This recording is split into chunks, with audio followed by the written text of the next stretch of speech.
भक्ति दान गुरु दीजियो देवन के देवाओ।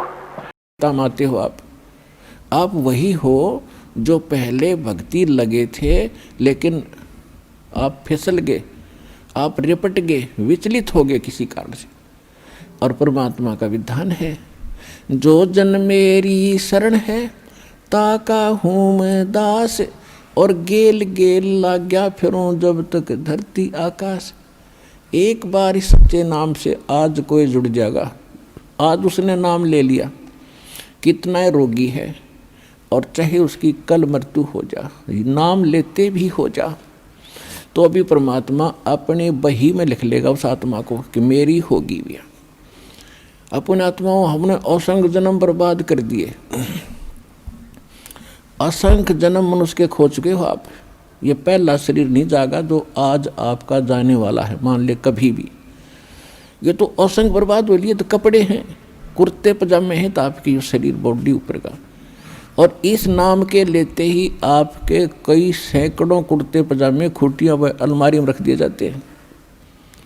मनुष्य आज आपको नाम लेते ही और चाहे अगले पल मृत्यु हो जाती है। वैसे तो ऐसा नहीं होगा, जो सच्चे दिल से आते हैं उनको राहत मिलती है, उनका मनुष्य जीवन एक्सटेंड होता है, आयु भी बढ़ाता है परमात्मा। एक उदाहरण के लिए कहते हैं कि जो अविश्वास रूप में भी आके नाम ले लिया, अब देखेंगे किसी के कहने से आते हैं रोगी बहुत से, तो देख लेते हैं एक बार चल के, तो वो उनको भगवान वैसे उसको एक्सटेंड नहीं करेगा, उनका पता है कि इसको मैंने जीवन भी दे दिया, यू आगे फिर वो बकवाद करेगा। तो परमात्मा ने तो अपनी आत्मा देखनी है कि इसका उद्धार क्यों कर होगा, तो नाम लेते ही यदि उसकी मृत्यु भी होगी तो भी भगवान के अकाउंट में आ गया, और 10 महीना में फिर जन्म देकर उसको फिर बरवाला बुला लेगा। वह शुरुआत होगी उसके जीवन की।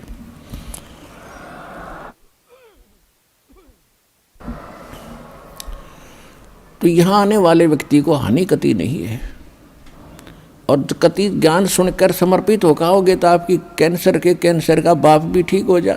भगवान किसे कहते हैं? वाह भाई वाह। यहाँ पर कम से कम लाखों भक्तों के कैंसर तक के रोग ठीक हो चुके हैं, जिन्होंने समर्पित भाव से परमात्मा पर विश्वास करके नाम लिया और मर्यादा निभाई। क्योंकि दुखी आदमी मर्यादा खूब निभाता है, सुखी तक गड़बड़ कर देता है, समाज को गणा देखे, उसने तो अपनी जान दिखाई देती है, तो उस पर जल्दी राजी हो है भगवान, जल्दी प्रसन्न होता है, उसका जीवन भी बढ़ावेगा और उसको रोग से मुक्त भी करेगा। लेकिन करेगा अपने हिसाब से, उसकी नीत देख के कि आगे कहीं और गड़बड़ ना कर देगी। तो कहने का भाव है, जो प्रसंग हमारा उसी पढ़ाते हैं, सतगुरु के सजदे करूं कर्म छुटाए कोटि, और जो सतगुरु की निंदा करे उनके यम तोड़ेंगे होठ। कि ऐसे संत ने जो इतना उपकार किया, इतना निर्मल मार्ग, और ऐसे पहाड़ से भी भारी दुख जीव के बचा रहे हैं। और यहाँ इस जीवन में भी करोड़ पापों से आपको बचाया जा रहा है। बीड़ी मत पीना, शराब ना पीना, मांस मत खाना, भाई किसी की आत्मा ना दुखाना। अब आपको इतनी दया और ज्ञान होगा भगवान का,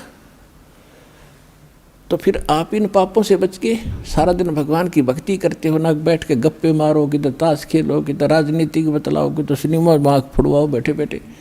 अब कितने बाईपास निकाल दिए, कितने कर्म छुटवा दिए आपके बुरे। कहते हैं सतगुरु के सजदा करूं कर्म छुटाए कोट। और ऐसे सतगुरु की जो निंदा करें, फिर यम के दूत उनके होठ तोड़ेंगे, यानी ऐसा पीटेंगे कि त लागो। होठ तो नाजुक होते हैं, कोई बालक ना धमकावे तो उठा पर ना मारा करे, एक आधा थप्पड़ चट्टू कमरे में मार ले। कहते वो होठ भी फूटेंगे तो नो सोच लो बेरहमी से पीटा गया वो।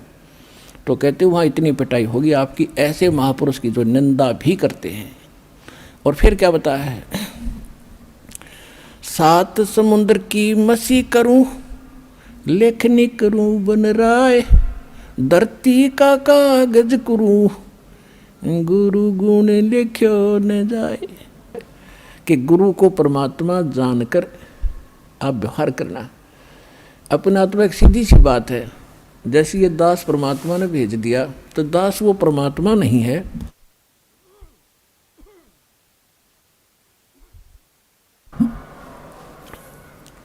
जिसकी आपको चाह है।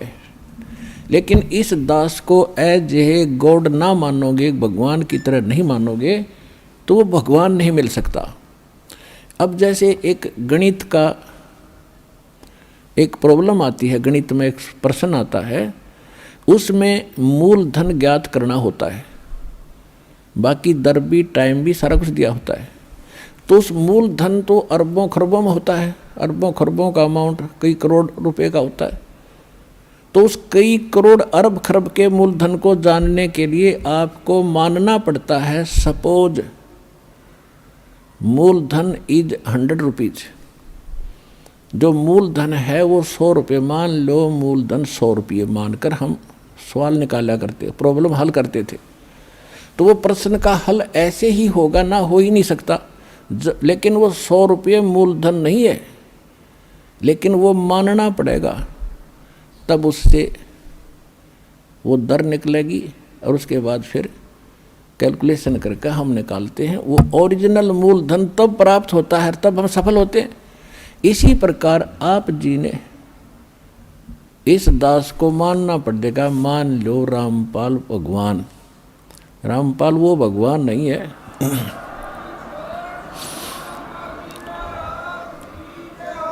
और इसको एज ए गुरु ट्रीट करके, एज ए गॉड ट्रीट करके आपने अपनी आदत सुधारनी है।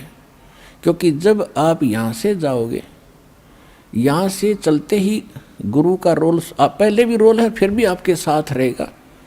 इस दास के रूप में आपका नीचे से गणेश जी के दरबार से अकाउंट क्लियर कराता चलेंगे। यानी आप जब यहाँ से चलोगे तो ऑटोमेटिकली आपके रास्ते साफ पाओगे। जैसे स्थान स्थान पर वो खड़े होते हैं, चौराहे पर सिपाही होते हैं ट्रैफिक को डाइवर्ट करने के लिए, ऐसे जब आप संसार छोड़ कर चलोगे आपको आप बताते चलेंगे आप इधर जाओ, आप इधर जाओ। तो आप गणेश जी के उसमें जाओगे, वहाँ जाते ही आपको क्लियरेंस चिट मिलेगी, अग जाइए जी आप जाओ। क्योंकि आपकी भक्ति ऐसी बन जाएगी, उनसे आप मुक्त होते चले जाओगे। फिर आओगे स्वाद चक्र में, यानी सावित्री ब्रह्मा के दरबार में, तो वहाँ भी आपको क्लियर चिट मिलेगी, आप जाओ जी आपका काम पूरा। क्योंकि परमात्मा पहले करवा के जा चुका होगा इस दास के रूप में। और फिर आगे जाके बैठ जाता त्रिकुटी के ऊपर, जहाँ मालिक का यहाँ इस ब्रह्मांड में एक मूल स्थान है, ऑफिस है, कार्यालय है। जैसे प्रत्येक देश में प्रत्येक देश का एक राजदूत भवन होता है, तो इस दास के रूप में आपको परमात्मा उस त्रिकुटी पर मिलेगा। तो फिर आप जाओगे नाभि कमल में। नाभि कमल में विष्णु और लक्ष्मी जी का दरबार है, वहाँ आपको फिर वहाँ से अकाउंट क्लियर लेना पड़ेगा, वो भी चिट आपको तैयार मिलेगी, नो ड्यू सर्टिफिकेट। फिर आप आओगे हृदय कमल में, विष्णु पार्वती और शिव का जो दरबार है, फिर वहाँ से आप चलोगे। और फिर आओगे आप कंठ कमल में, दुर्गा का स्थान है, वहाँ से भी आपको क्लियर चिट मिलेगी। फिर आप पहुँचोगे त्रिकुटी पर। त्रिकुटी पर जाकर के फिर 3 रास्ते बन रूप में परमात्मा मिलेंगे। और जैसा व्यवहार विचार आपका यहाँ है और जो डिमांड आप यहाँ लेकर मर रहे हो, तो वहाँ जाके फिर नहीं मांगोगे कोठी चाहिए जी, कार बन जाए, तो परमात्मा कहेंगे जाते नीचे तू कार कोठी ले, वापस भेज देंगे।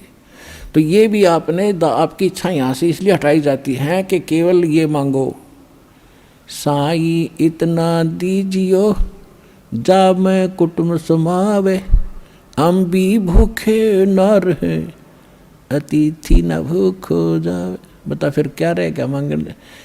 कुटुम्ब समान का अर्थ है परिवार की रिक्वायरमेंट ऑफ द फैमिली। काम होगा आपका, जैसा व्यवहार जैसा विचार आपका यहाँ इस दास के प्रति है, भगवान देखता रहता है। कहते मौला बैठा मोरचे और देखे जन की भेड़, दवा 10 कोट जम किंकर तहाँ एक नाम की खेड़।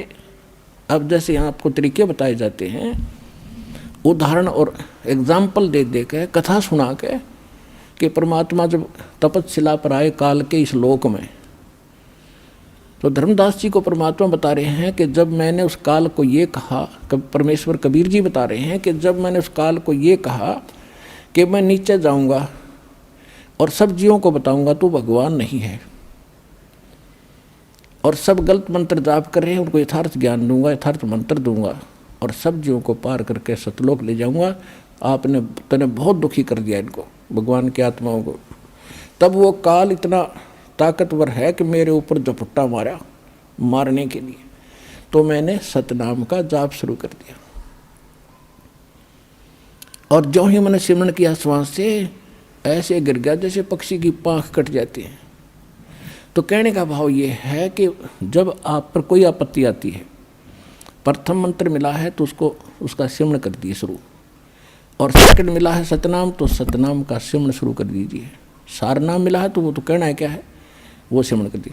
तो तीनों ही एक जैसा प्रोटेक्शन करेंगे यहाँ की आपदाओं में।